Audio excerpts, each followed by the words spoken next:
Welcome to EaglesNestCast second anniversary party at Wally's. We're joined by one of our favorites, Webb Horton. Webb, welcome to the party. Hey, Jack. Thanks for having me on your podcast. Sorry, we had a little snafu there with my cell phone for the last time, but what a great time this afternoon here at Wally's, one of the great delis, sandwich places in Southwest Florida. We'll get free sandwiches for that. That's what's up, and you have to get down here to Wally's, guys. This is our second year party. We got Catto coming in a little bit. Great times. We'll discuss the second year of our podcast. Discuss the FGCU heading into year 2 of Coach Fly. So plenty to talk about and plenty to discuss from a season where FGCU kind of, when it comes to the situation, underwhelmed. But we talk about the run in the semifinal game against NJIT and where they head now with the additions and subtractions. So plenty to get through tonight. Come on down, guys. So my first question is, what are your thoughts on the state of the ASUN heading into this next season? Well, I think the major thing with the ASUN is making sure that they stay above the number of teams to get that automatic bid. So, how long will Liberty be in the conference? And how long will NJIT be in the conference? And nothing disparaging about them, but there's an issue relative to travel and cost, airfare, and things like that. I think right now the conference is in good shape. When you look at the fact that we had a team win the NIT, that's not bad at all, is it? So Lipscomb had a great year. Liberty had a good year. When we talk about FGCU, there are a few things that could have gone their way where they might have been a contender, legitimately. Yep. Besides having to make the late run. When you had your 2 bigs, 3 bigs, who were out early in the season. So you played that first 8-9 games without Doyle, without Rayshon Scott, without Brian Thomas. So that really hurt. And then you lose Cheatham, who could have been a legitimate 15 points a game scorer for you in the conference. But I thought that at the end of the day, they got better.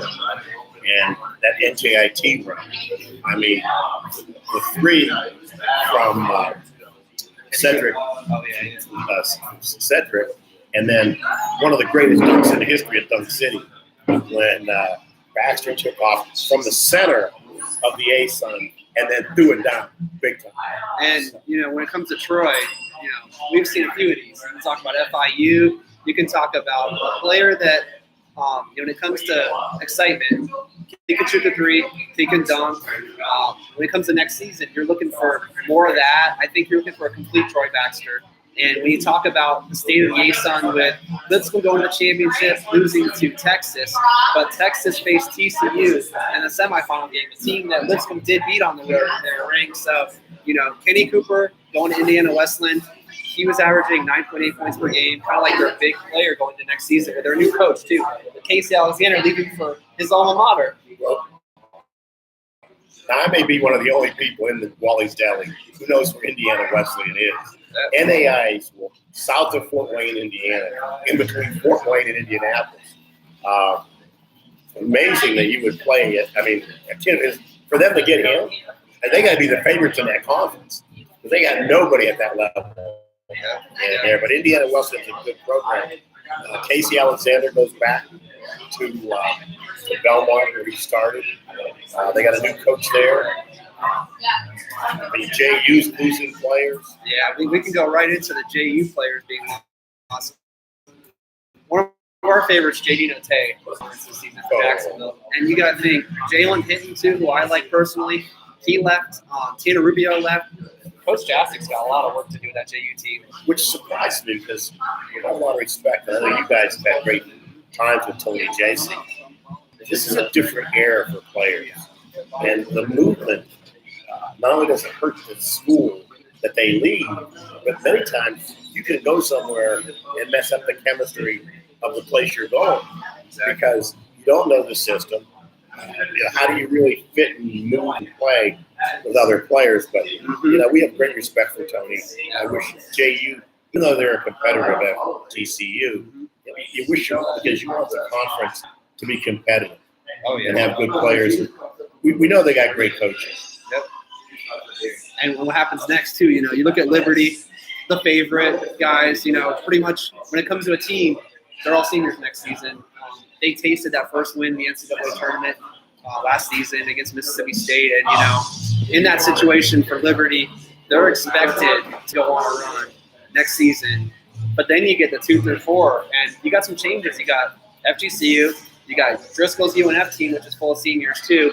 You got that wild card UNA, who honestly UNA out of nowhere, their first season at D1 beats FGCU at home. Their first D1 wins.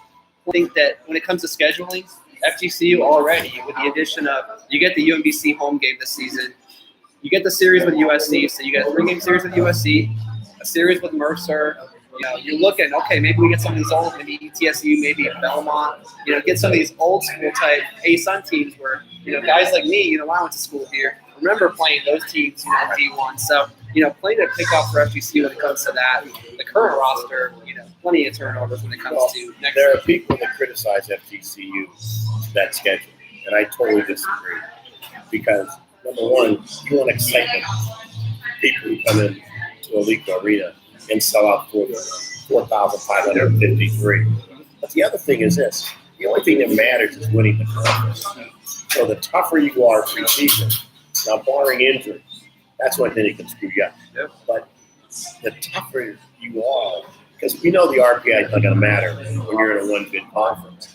But what does matter is the exposure and then the ability to know how to compete at a high level. Mm-hmm. So I think the schedule is great. Mercer coming back, I think, is phenomenal. Some phenomenal games. I'd like to see. ASUN championships on the road, ASUN Yes. championships at home. We have a Facebook, we have a YouTube live question, Instagram live question actually. So, what are your thoughts on the Enfield Fly matchup? Well, here's my thoughts are this. Southern Cal is going to be loaded next year. They got the 2 twins, and I think that I think it's a great home-and-home rivalry for FGCU. I think when I look at the players that Fly has coming in, I think it's going to be a little more competitive than maybe Southern Cal thinks.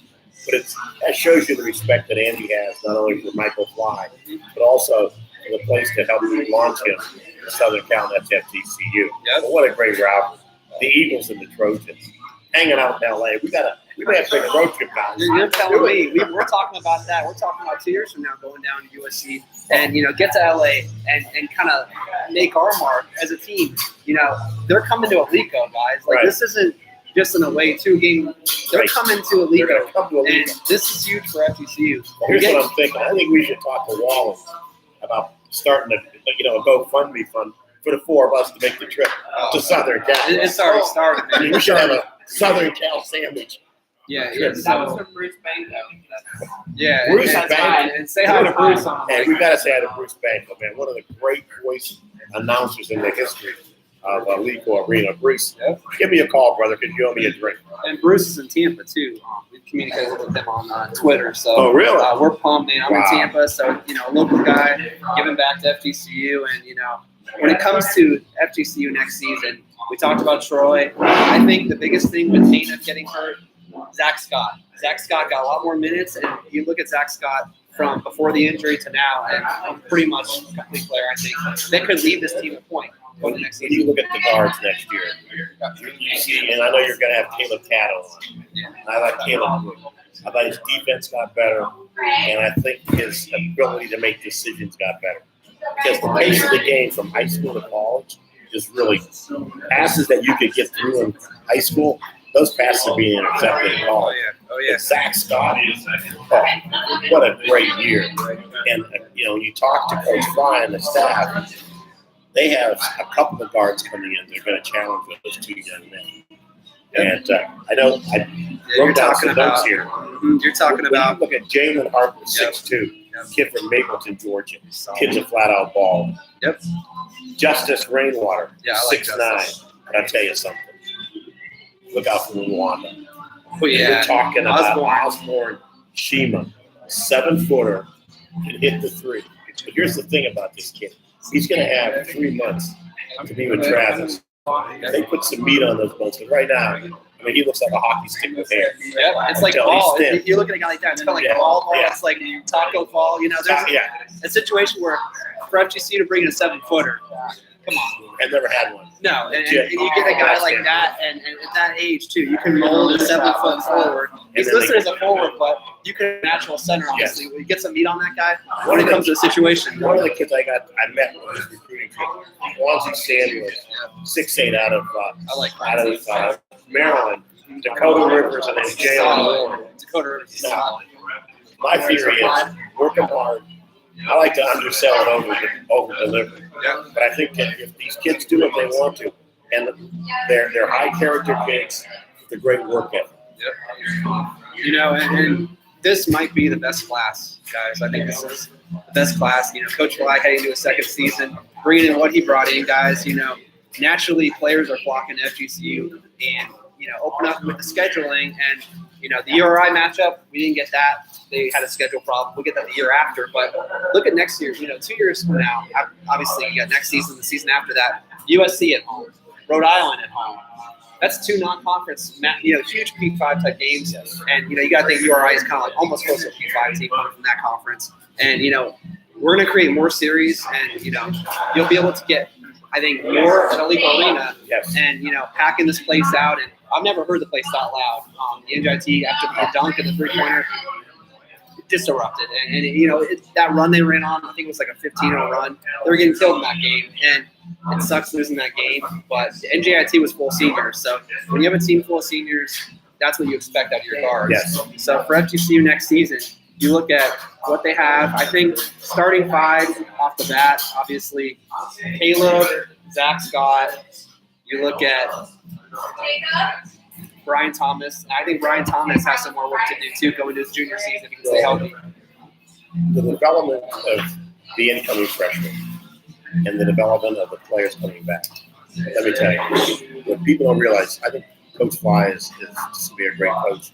And I thought he had a great year this year. Injuries, but it was a learning curve. But here's what really helped him grow. You have a guy like Donnie Marsh as your assistant, 35 years in the NCAA, been a head coach, knows how to develop players.